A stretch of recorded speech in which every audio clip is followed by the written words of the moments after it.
Today I'll be talking about a very important topic, and that is stroke. So it's basically a medical emergency whenever the part of the brain does not receive enough blood supply because of the blockage or changes inside of the artery wall, or the artery itself ruptures, giving rise to bleed.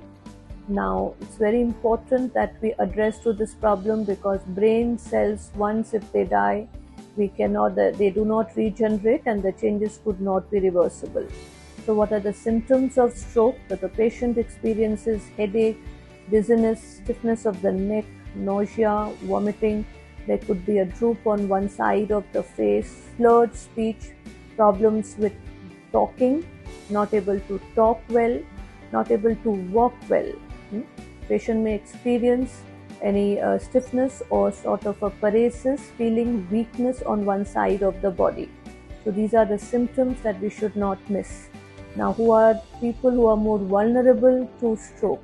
So it's usually found above the age of 65, but we find young people also suffering. It could be there in your genes. Secondly, males are more prone to it.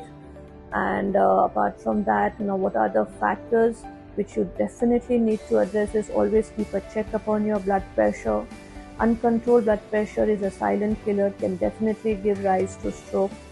Maintain your levels of, say, the cholesterol, triglycerides.